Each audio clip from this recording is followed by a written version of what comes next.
Paul Biya est arrivé au pouvoir en 1982, succédant au premier président du Cameroun, Amadou Ahidjo, dans un contexte de prospérité économique.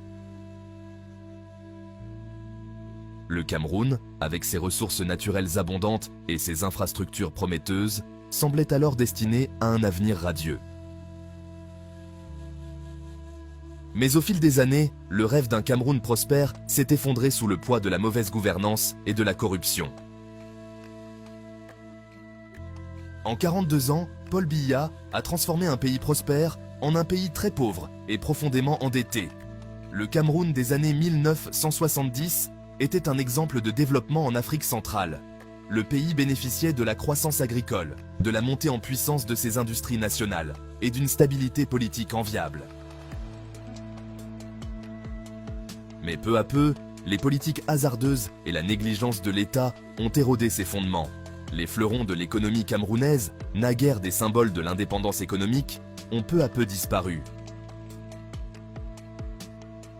La Camship, compagnie nationale de navigation, qui avait pour mission de connecter le Cameroun au commerce international, s'est effondrée dans les années 1990.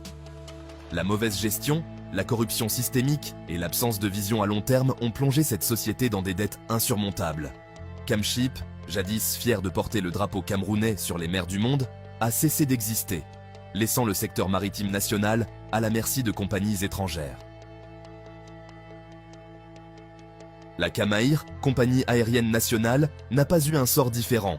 Autrefois un joyau de la couronne du pays, reliant les principales villes camerounaises et assurant des liaisons internationales, la Camer a été progressivement mise à genoux par une gestion désastreuse.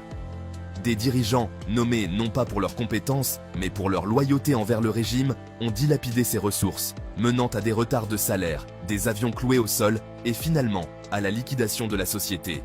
La promesse de son remplacement, la Camerco, n'a fait que reproduire les mêmes erreurs. La Régie Fercam, réseau ferroviaire qui parcourait le Cameroun et facilitait le transport des personnes et des marchandises, a également succombé à la négligence de l'État. Le chemin de fer, qui était essentiel au développement économique des régions enclavées, s'est retrouvé dans un état de délabrement.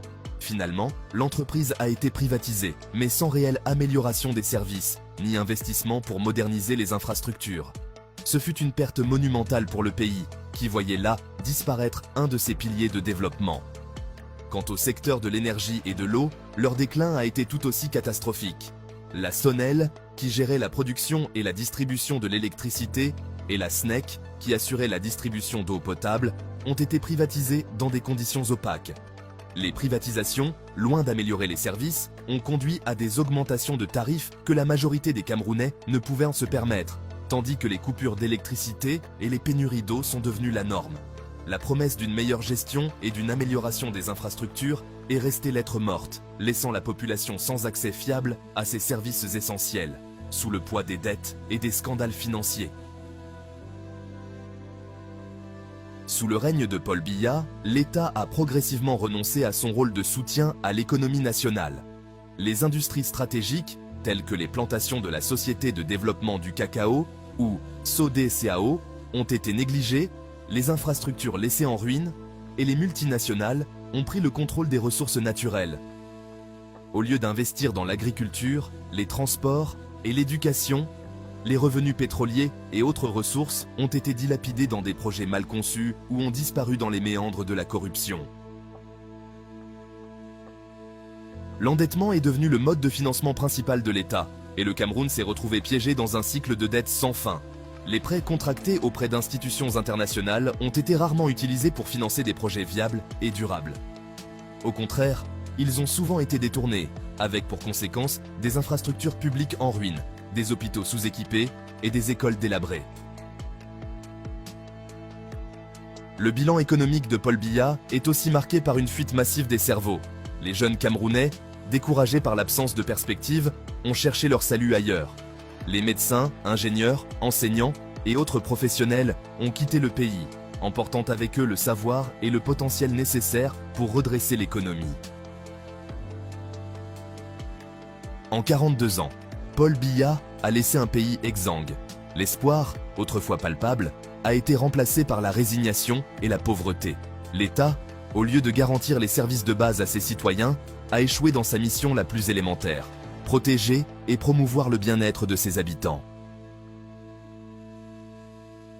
Et pourtant, malgré tout, le peuple camerounais reste résilient. À travers les difficultés, il continue de rêver d'un Cameroun où les richesses sont partagées équitablement, où la jeunesse peut espérer un avenir meilleur et où l'État est au service de tous et non d'une poignée de privilégiés.